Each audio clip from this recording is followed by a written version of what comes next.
The Mitsubishi A6M0 rolls inverted at 18,000 feet. Sunlight floods the cockpit.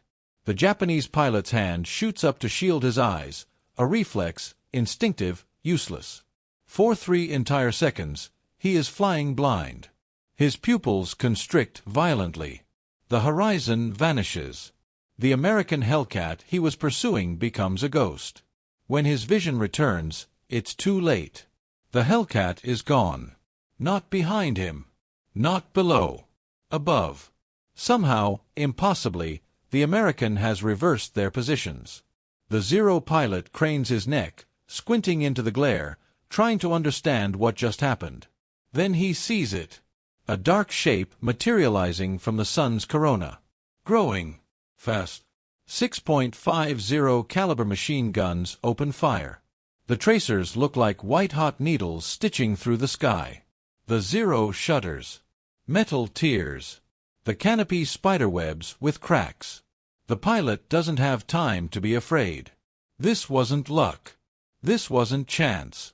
This was something the Americans had learned, something they'd turned into doctrine, drilled into muscle memory, whispered in ready rooms across every carrier in the Pacific. They called it the advantage. But what the Japanese didn't know, what almost no one understood at the time, was that this tactic wasn't invented by a general or an admiral. It wasn't born in a war college or a classified briefing room. It was discovered by a man who had been told, repeatedly, that he was wrong. A man who had watched pilots die because no one would listen. A man who understood something the textbooks didn't, that in aerial combat, the human eye is the first weapon and the first casualty. His name was Lieutenant Commander John S. Thach. And what he figured out in the summer of 1941 would rewrite the rules of air-to-air combat forever. But before we understand how he did it, we need to understand what it felt like to be on the losing side of a war in the sky. December 7, 1941. Pearl Harbor burns. Within 6 months, the Japanese Empire controls nearly a quarter of the Earth's surface. The Philippines fall. Singapore falls. Java, Borneo, Wake Island, all fall. The rising sun flag flies over ports that once belonged to Britain, America, the Netherlands. And in the air, nothing can touch the Zero. The Mitsubishi A6M is a masterpiece of design philosophy. It weighs less than 6,000 pounds fully loaded. Its engine produces only 940 horsepower, modest by fighter standards, but the airframe is so light, so clean, that it doesn't need more. It climbs faster than anything the Allies can field. It turns tighter. At low speeds, it dances. At high speeds, it dives like a falcon. Allied intelligence didn't believe the reports at first. American pilots returning from early engagements described an enemy fighter that could outmaneuver anything they'd ever seen. British analysts assumed it was exaggeration, combat stress, propaganda. It wasn't. The Zero could sustain a turning radius of just 500 feet. A Grumman F-4F Wildcat, America's frontline carrier fighter in 1941, needed almost 900 feet. In a dogfight, that difference wasn't just academic. It was lethal. A Wildcat pilot who tried to turn with a Zero was committing suicide. And they kept trying. Because that's what they'd been trained to do. That's what every fighter manual, every instructor, every combat veteran had told them. Get on the enemy's tail, stay there, and fire until he goes down. Turning fights were supposed to be how you won. Maneuverability was king. But the Zero had changed the rules. By mid-1942, the kill ratio in the Pacific was devastating. For every Zero shot down, the Japanese were downing 4, sometimes 5 Allied fighters. Pilots were dying faster than they could be replaced. Morale was crumbling. Experienced aviators were being rotated home not because their tours were up, but because they were too traumatized to fly. The U.S. Navy had a crisis on its hands, and no clear solution. Engineers worked frantically to design a better fighter. The F-6F Hellcat was already on the drawing board, but it wouldn't be ready until 1943. The F-4U Corsair showed promise, but it had landing gear problems, visibility issues, carrier compatibility nightmares. And even if those planes arrived tomorrow, there was no guarantee they could outfight the Zero. Speed and firepower helped, but in a close-range knife fight, maneuverability still mattered. And the Zero was still the best turner in the sky. So the question became, how do you win a fight you can't win? Some officers suggested avoiding combat entirely, using hit-and-run tactics, staying at high altitude, refusing to engage unless conditions were perfect. But that wasn't a strategy. That was surrender with extra steps. If American fighters couldn't protect their bombers, couldn't defend their carriers, couldn't control the airspace, then the entire Pacific campaign was doomed. Others proposed more radical ideas, ramming attacks, tethered aerial mines, even kamikaze-style tactics of their own. Desperation breeds creativity and madness. But one man was thinking differently. Lieutenant Commander John Thach wasn't looking for a better plane. He was looking for a better idea. John S. Thach was not a flamboyant man. He didn't fit the Hollywood archetype of the fighter ace. No swagger, no bravado, no leather jacket and sunglasses. He was methodical, quiet, analytical. A former instructor. A thinker. The kind of officer who carried a notebook everywhere and filled it with diagrams. In early 1942, Thach commanded Fighting Squadron 3, VF-3, a Wildcat unit aboard the USS Lexington. His pilots were good, disciplined, skilled. But skill didn't matter when the enemy's plane could simply outturn you. Thach had seen it happen too many times. A Wildcat would spot a Zero. The American pilot would dive, trying to use speed to close the distance. The Zero would see him coming and pull into a hard climbing turn. The Wildcat would try to follow, and that's when the trap sprung. The Zero would tighten its turn, bleeding speed but maintaining lift, and suddenly the Wildcat would be in front of it, slow, exposed, helpless. Target. Thach watched this pattern repeat itself in combat reports, debriefings, gun camera footage. The Wildcat wasn't a bad plane. It was tough, well-armed, reliable. But it was being flown the wrong way. Pilots were trying to fight the Zero on its terms, and losing. So Thach asked a different question. What if we stopped trying to outturn it? He started sketching. On napkins, on paper, on the back of flight logs. Diagrams of two planes working together. Not flying in formation the traditional way. Not in a line, or a V-shape, or stacked vertically. Something else. Something that looked, at first glance, like a mistake. He called it the beam defense maneuver. The idea was simple in theory, brutal in practice. Two Wildcats would fly side by side, about 200 feet apart. When a Zero attacked one of them, that pilot wouldn't turn away from the enemy. He'd turn toward his wingman. And his wingman would turn toward him. The two planes would cross paths, head-on, at closing speeds of over 400 miles per hour, passing just feet apart. And in that moment, the Zero would have a choice. Follow the first Wildcat into the path of the second, or break off. If the Zero followed, it would fly directly in front of the second Wildcat's guns. If it broke off, the pursued Wildcat would be safe, and the roles would reverse. Thach called it a weave. His fellow officers called it insane. "You're asking pilots to fly directly at each other," one commander said. "In combat, under fire. That's not a tactic, John. That's a mid-air collision waiting to happen." "What if the timing is off by half a second?" another asked. "What if one pilot panics? What if the Zero doesn't follow the pattern you think it will?" Thach didn't argue. He just kept sketching. He tested the idea first with matchsticks on a table. Pushed them around, simulating angles of attack, rates of turn, closure speeds. The geometry worked. The physics worked. But would human beings, under stress, under fire, with their lives on the line, be able to execute it? There was only one way to find out. In April 1942, Thach took two pilots up for a practice flight. No live ammunition. No enemy. Just two Wildcats, a clear sky, and a theory. They tried it once. They nearly collided. They tried it again. Better. Still terrifying, but better. They tried it a dozen times, then 2 dozen. Thach refined the spacing, the timing, the hand signals.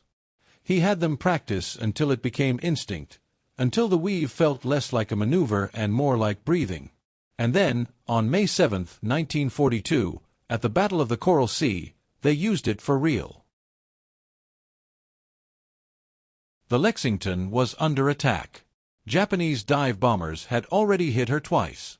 Fires raged below deck. Smoke poured from her stack.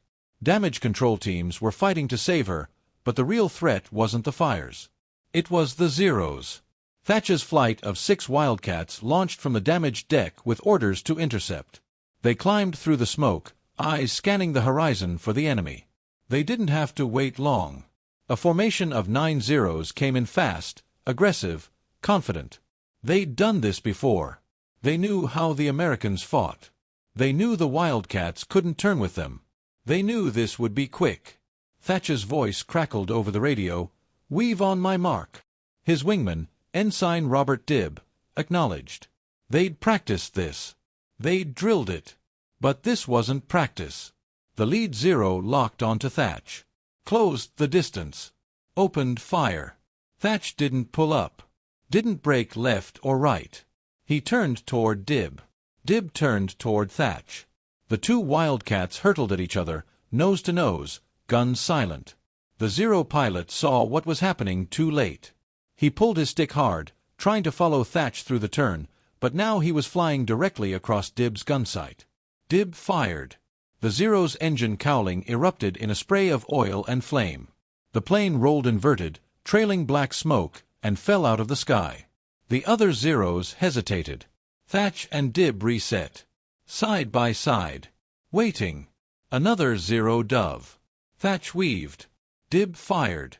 Another kill. The Japanese pilots were confused now. This wasn't how Wildcats fought. This wasn't how anyone fought. They'd trained for one-on-one duels, for turning contests, for predictable American tactics. This was something new. 1 Zero tried to attack from below. Thach and Dibb wove vertically, crisscrossing through the enemy's climb path. The Zero stalled out, vulnerable, and took fire from both Wildcats simultaneously. Within 7 minutes, Thach's section had downed 3 Zeros and damaged 2 more without losing a single plane. The remaining Zeros disengaged.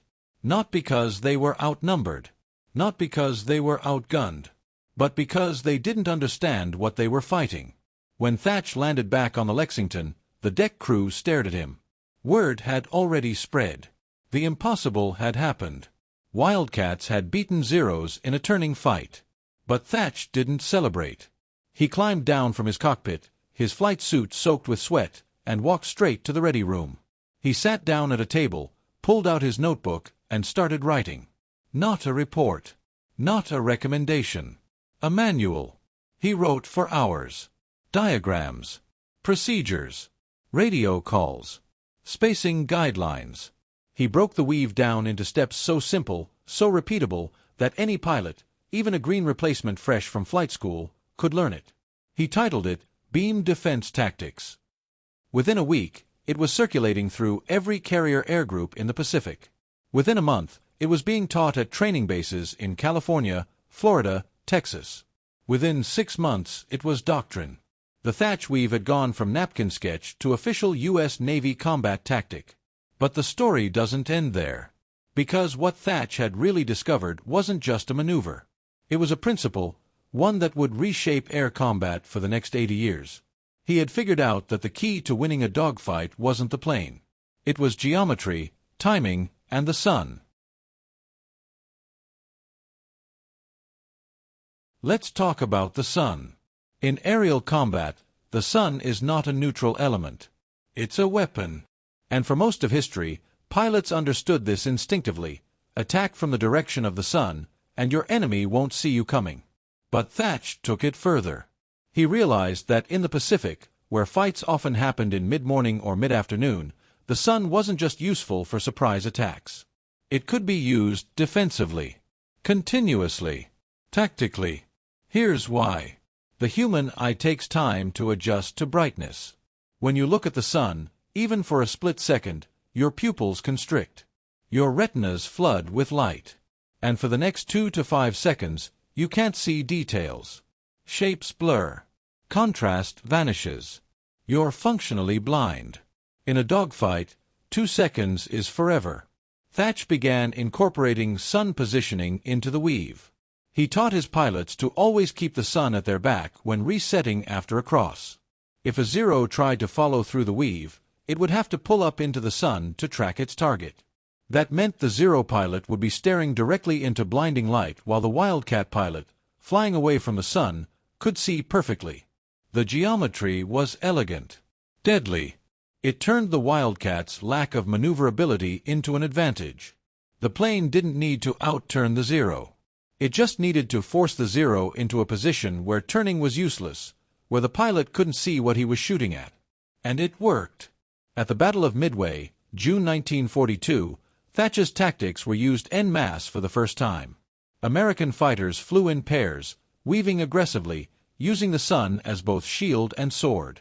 Japanese pilots, accustomed to dominating the sky, found themselves fighting blind. The Zero's kill ratio plummeted.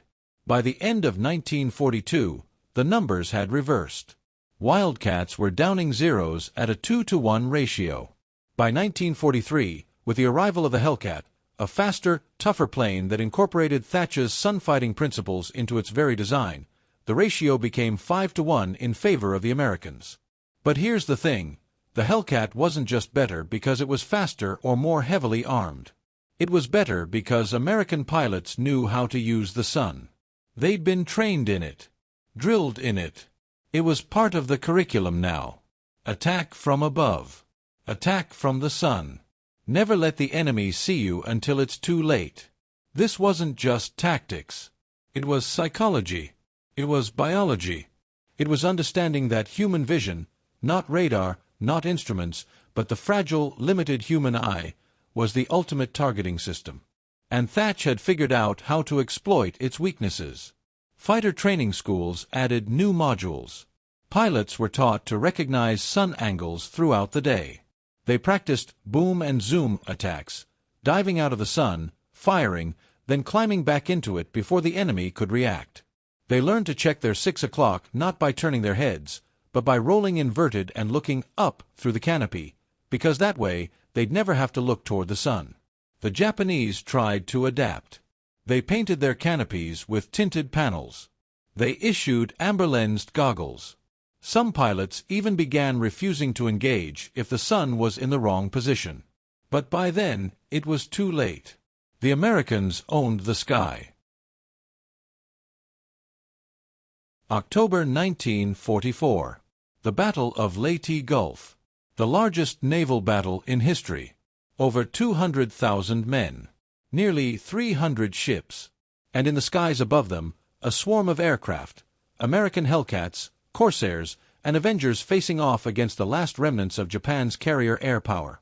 The Japanese pilots were still skilled, still brave, but they were outnumbered, outgunned, and fighting an enemy that had learned to turn their greatest strength, the Zero's agility, into a liability.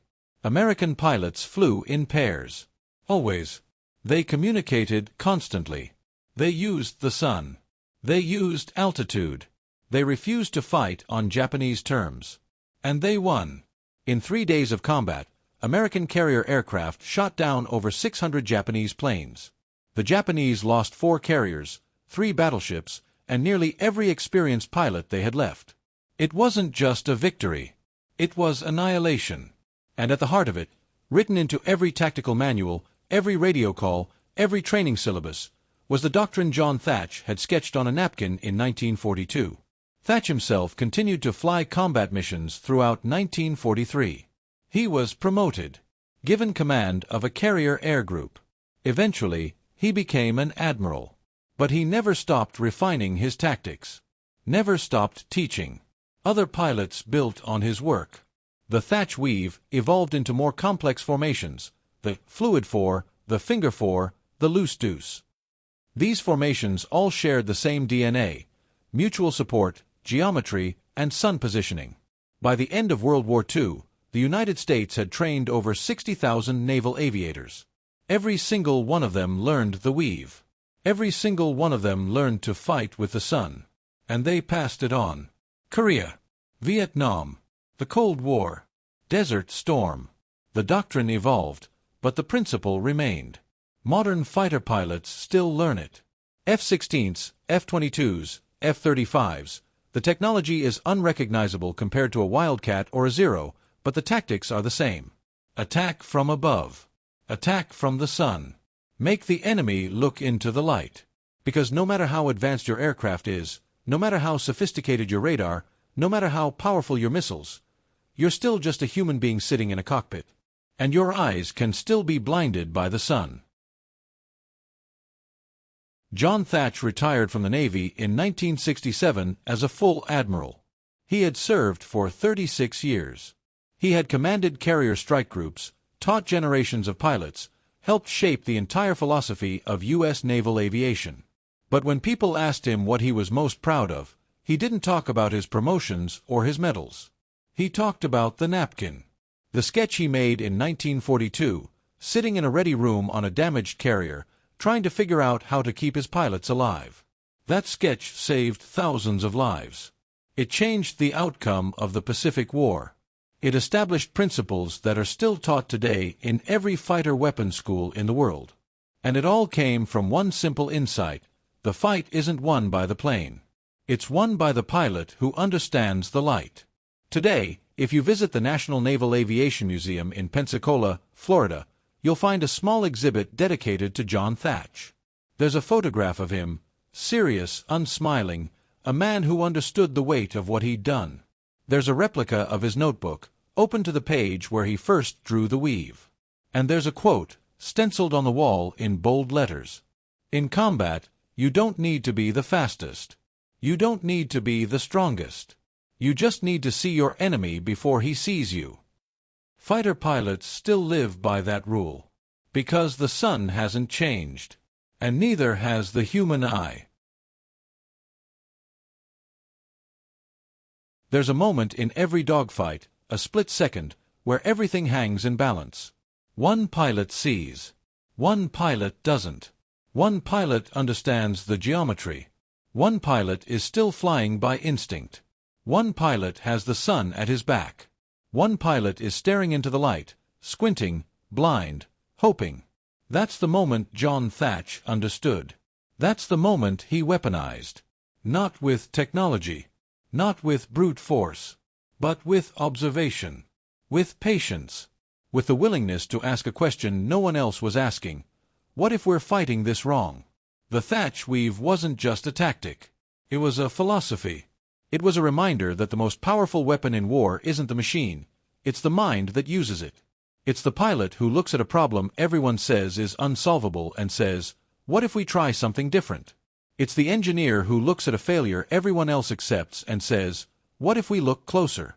It's the person who refuses to give up, who refuses to accept that this is just how things are, who keeps sketching, keeps testing, keeps thinking, even when everyone else has stopped. In 1942, American pilots were dying because they were fighting the wrong fight. John Thach didn't give them a better plane. He gave them a better idea. And that idea, that simple, elegant, napkin-born idea, turned the tide of a war. So the next time you see the sun low on the horizon, casting long shadows, flooding the world with golden light, remember this. Somewhere, right now, a fighter pilot is positioning himself so that light is at his back. He's climbing, watching, waiting. And when he dives, when he comes screaming out of that blinding corona, guns blazing, his enemy won't see him until it's too late. Because John Thach taught him that. And that lesson will never die. The sun always rises. But only the prepared survive its light.